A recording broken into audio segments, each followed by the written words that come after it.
So, NVIDIA just crossed $96 billion in quarterly revenue, but the raw cost of flying this AI rocket ship is finally catching up to their balance sheet.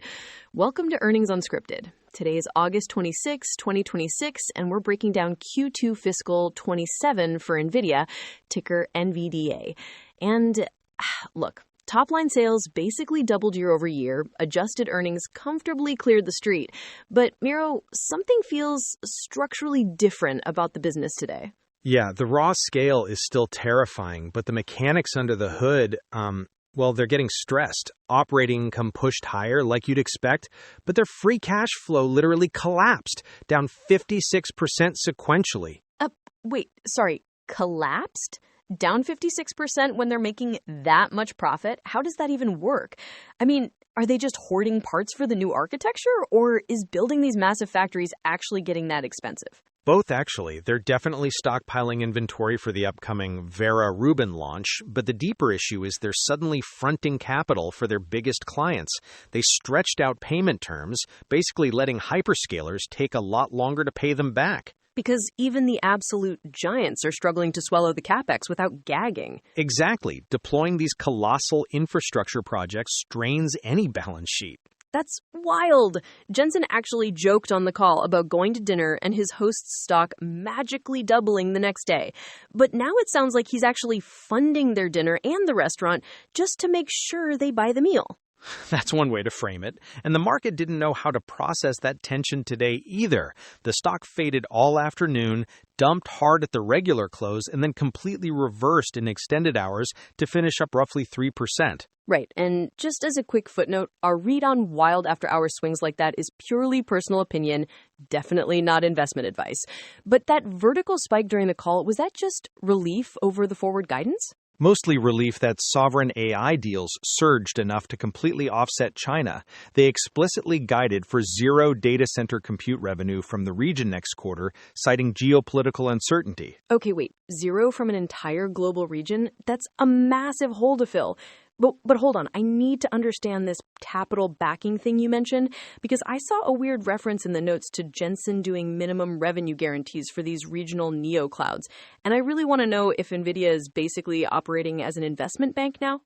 Honestly, investment bank might actually be an understatement here. They're essentially orchestrating a whole shadow financial system for AI infrastructure. To understand the mechanism, you've got to watch the NeoClouds, those regional data center startups trying to compete with the massive hyperscalers by building hyper-specialized AI server farms. Right, the smaller upstarts trying to compete with the massive hyperscalers by building hyper-specialized AI server farms. Exactly. But a startup can't just walk into a traditional bank and borrow massive sums of money to buy hardware. They simply don't have the balance sheet to back it up. So NVIDIA steps in.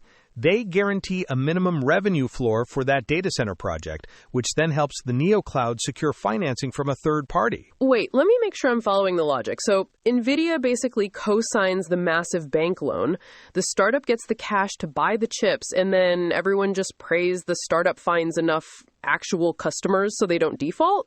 That's the absolute genius part. They're not taking pure downside risk like a standard cosigner. They structure the agreement so they profit on the back end too. Jensen Huang was super specific about this exact dynamic on the call. He said, in this model, we get paid twice. Once on the hardware sale and again through the share of rental revenue. We're not making loans. Wow, okay. So they sell the hardware up front at those famous massive premiums, and then they basically turn that hardware drop into an ongoing subscription for themselves. They take a direct slice of the ongoing server rentals. Right. They completely de-risk the customer's initial purchase by assuring the bank, and in exchange, they lock in a perpetual cut of the upside. The sheer scale of it's just staggering. For just one single site, the Portsmouth campus that OpenAI's leasing, NVIDIA committed up to $105 billion in credit guarantees.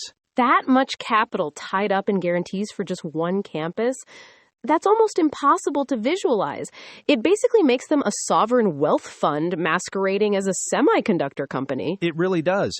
And actually, the ripple effect of this strategy is already warping their internal accounting. They had to change their formal reporting segments this quarter. They took one very large, completely unnamed customer out of the startup category and officially reclassified them as a hyperscaler. Wait, why would they have to do that? Because these mid-tier AI labs are not purchasing at the exact same sheer volume as Microsoft or Amazon. The physical lines between a standard cloud provider and an AI startup just don't exist anymore. Okay, but if they're locking in all this massive recurring revenue on the back end and minting brand new hyperscalers out of thin air, why is their forward profit margin taking such a hit? I saw the guidance in the release, and it looks like a really meaningful step down for a company like this. That's the structural counterweight here. The physical reality of the supply chain finally put a ceiling on their profitability.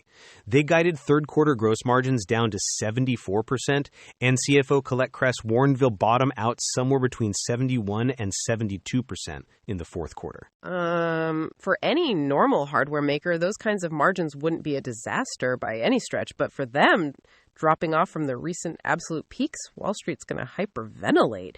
What's eating into that spread? Did competition finally step in and force them to lower prices? Not at all. It's entirely memory constraints. I mean, they use incredibly advanced high bandwidth memory in these new systems, and pricing for those raw components has gone completely parabolic. Kress had this brilliantly revealing line where she basically admitted they're a victim of their own scale. She said, memory scarcity today is being driven in large part by the AI build-out itself. Tighter memory supply is a symptom of the same demand surge that is driving our own growth. Okay, so because literally everyone on Earth needs their chips, the people who supply the memory to build those chips have infinite leverage to squeeze NVIDIA on component costs? Exactly. The memory suppliers know, or, well, they can clearly see NVIDIA desperately needs parts to ship the upcoming Vera Rubin architecture, so they're jacking up the rates. And you can clearly see the panic to secure those components right there on the balance sheet. They hoarded roughly $31 billion in inventory this quarter, just preparing for the launch.